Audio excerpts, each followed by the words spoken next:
fans. Pulse with the pulse with the put the pulse pulse with the fans. Pulse with the pulse with the put the pulse pulse with the fans. Pulse with the fans. Pulse with the pulse with the put the pulse pulse with the fans. Pulse with the pulse with the put the pulse pulse with the fans.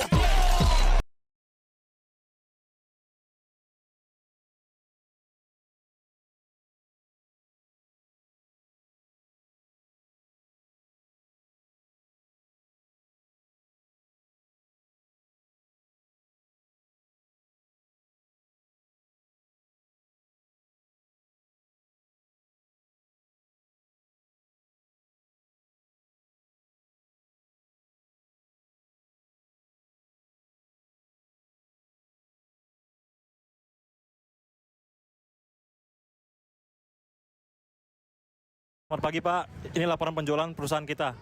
Baik, saya baca dulu, silakan duduk.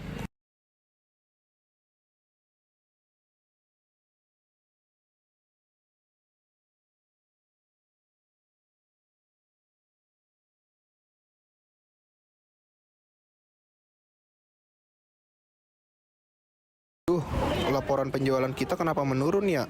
Kita harus melakukan evaluasi nih. Baik, akan saya koordinasikan ke tim.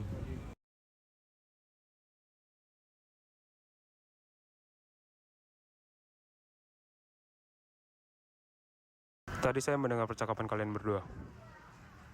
Kita tidak bisa terus seperti ini. Jika terus seperti ini, pemangkasan biaya adalah satu-satunya jalan. Baik, kami akan mengadakan rapat. Baik, saya akan mengumpulkan divisi-divisi yang lain.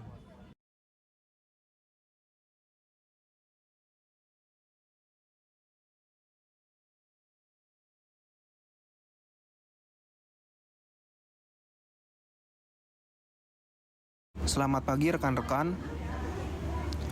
Ya, agenda kali ini seperti yang kita tahu, saya akan mengadakan rapat untuk membahas kenapa perusahaan kita nih mengalami penurunan dalam penjualan. Mungkin ada dari kalian teman-teman divisi yang mau memberikan argumentasinya mengenai masalah ini. Dipersilakan perwakilan divisi untuk memberikan argumentasinya. Baik, terima kasih atas kesempatannya. Saya akan memberikan argumentasi. Menurut saya, pemotongan biaya tidak boleh dilakukan dengan merugikan karyawan.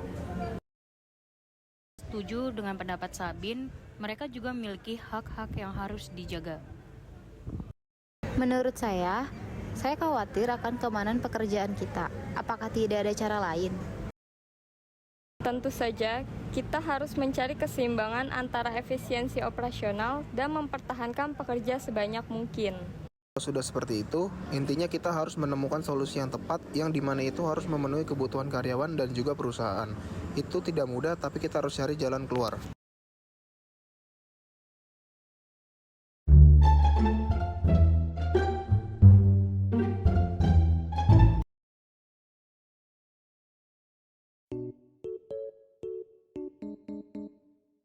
Izin bertanya Bapak Doli, Baik, silahkan. apa kira-kira manfaat dan keterbatasan dari sistem kodeterminasi yang diterapkan di Volkswagen? Baik, terima kasih pertanyaannya. Manfaatnya adalah inklusi karyawan, meningkatkan keterlibatan karyawan, dan meningkatkan hubungan erat antara manajemen dan serikat pekerja. Keterbatasannya adalah kesulitan dalam mengambil keputusan cepat dalam situasi krisis, dan kesulitan melakukan perubahan besar tanpa persetujuan luas. Baik, terima kasih Bapak Doli. Sama-sama. Apa implikasi sistem kodeterminasi terhadap praktik dan proses manajerial? Baik, implikasi sistem kodeterminasi terhadap praktik dan proses manajerial adalah perlunya mencapai konsensus dan melibatkan berbagai pihak dalam pengambilan keputusan.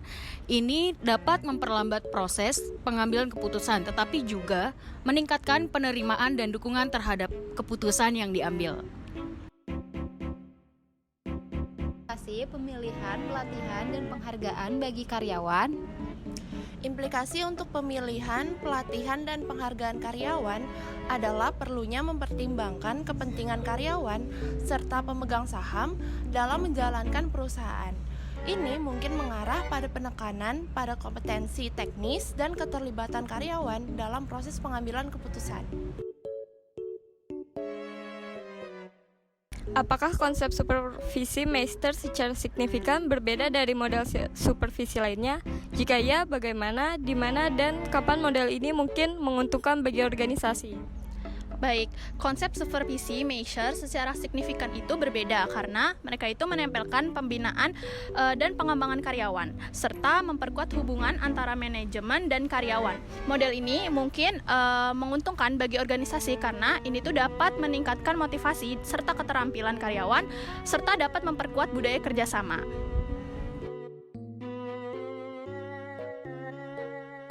Perusahaan-perusahaan Jerman telah dikritik karena sering membuat keputusan strategis lebih lambat daripada banyak pesaing global mereka. Pada saat yang sama, sebagian besar perusahaan besar dan Mittelstand Jerman tetap sangat kompetitif dari waktu ke waktu. Bagaimana Anda menjelaskan ini? Perusahaan Jerman mungkin membuat keputusan strategis yang lebih lambat karena proses kodeterminasi yang melibatkan berbagai pihak dalam pengambilan keputusan. Namun, mereka tetap kompetitif karena fokus jangka panjang, inovasi, dan kualitas produk yang sangat tinggi. Mengingat kesuksesan sistem kodeterminasi di Jerman dan negara-negara Eropa Utara lainnya, mengapa Volkswagen tidak menerapkan sistem ini atau sistem serupa di seluruh operasinya di seluruh dunia? Baik, jadi Volkswagen mungkin tidak menerapkan sistem kodeterminasi di seluruh operasinya karena perbedaan budaya, hukum, dan kebijakan ketenagakerjaan di berbagai negara. Sistem ini mungkin sulit diterapkan di lingkungan bisnis yang berbeda, seperti di negara-negara dengan kebijakan ketenagakerjaan yang berbeda atau di negara-negara dengan budaya manajemen yang lebih otoriter.